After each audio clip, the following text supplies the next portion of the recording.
Hello everyone.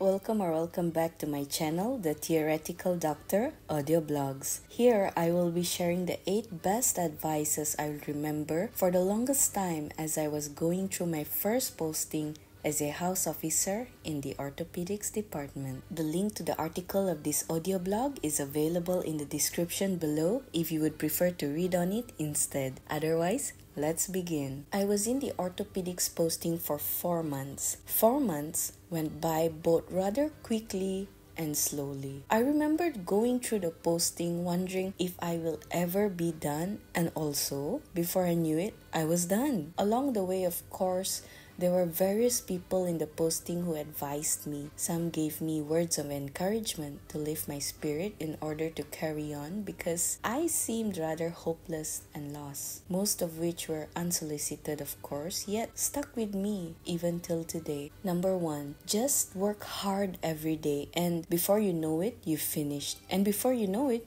you're a specialist. This was told to me by a specialist while I was in the operating theater. There was no emergency cases being called, and thus I proceeded to hang out in the trauma OT where the elective cases were being held. I was seated at a corner writing, and we talked for a bit, and I asked for some word of advice as a new house officer. Number 2, try to enjoy housemanship. It's actually quite fun. I was the ETD-AM house officer for the day, and the specialist was bringing me around, encouraging me to involve myself on the hands-on procedures while teaching along the way. The specialist then proceeded to ask me on how I spend my day off and that I should enjoy it. Having just moved to Kuching, Sarawak, I said I rarely ever go out, and most of the time I find myself going to work even during my day off. It was as if a light bulb switched on inside my head. Prior to joining housemanship or internship, I was upbeat and determined that I was going to make it an enjoyable experience for me. Somehow along the way, I've forgotten about it and I was reminded again. Number 3, tap yourself on your shoulder for showing up every day, because even that in itself is hard. 1 year from now, when you look back, you'll realize how far you've come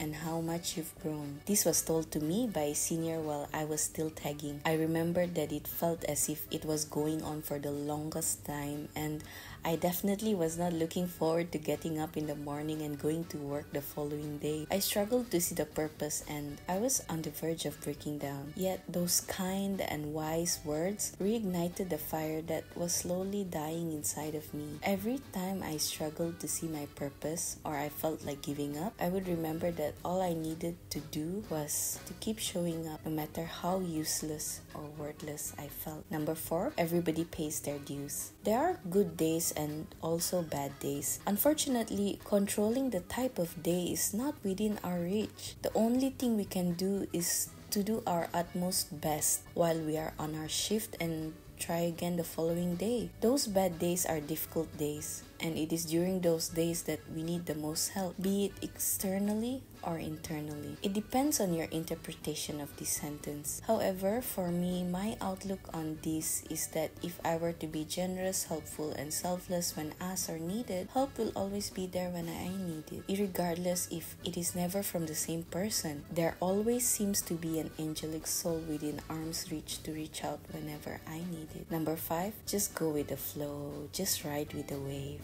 This was said by the chillest person I have ever met. I happened to be the ETD-AM house officer at that time, and it was a rather burning day. The referrals kept piling back to back, and I felt like as if it was never going to end. It felt like as if we were drowning, and being the house officer on duty, I felt extremely helpless as I watched my boss carrying out the necessary for each patient scene. I admired how a person who almost always burned every time he were to be on duty was able to remain chill and trusting of his house officers and still picked himself up to carry on the following day. How do you do it? I asked him, and that was what he answered me. Number 6, just remember we are here to serve. My respect just immediately shot up when I heard those words. I happened to be the ETD house officer on duty again that morning, and it was another burning day. The referrals kept piling back to back, and I simply could not keep up with his pace. He is a very quick person and sarcastic, but has a good heart. Maybe that's why it was hard to fully hate him, for his intentions were always in the right right place and that underneath that sarcasm, he means well and was willing to go the extra mile for his patients.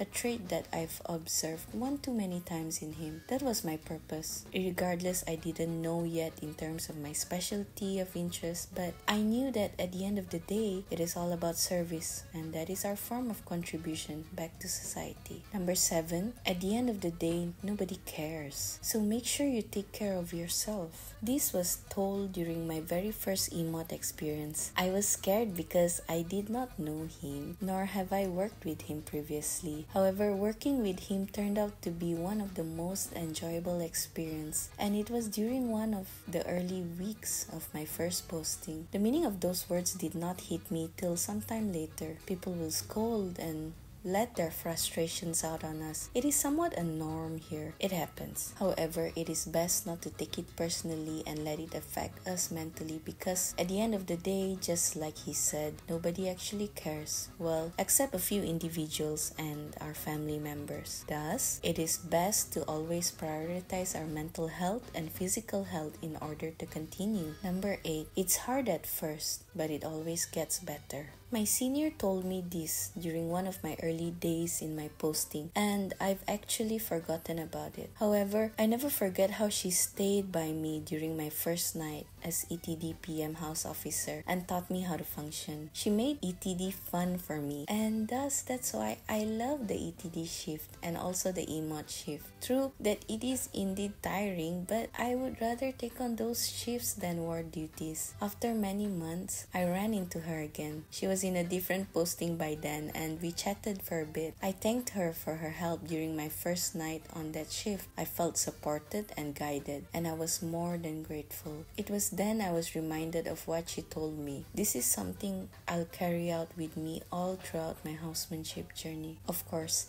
these are just 8 advices, and there are numerous others that came along the way, but these are the advices that plays in my mind on a regular basis. Thank you for listening to this audio blog. Do stay tuned for more, which will be available every Wednesdays, Thursdays, and Fridays. Remember to click on the subscribe button as well as the bell button so you won't miss out on any upcoming audio blogs.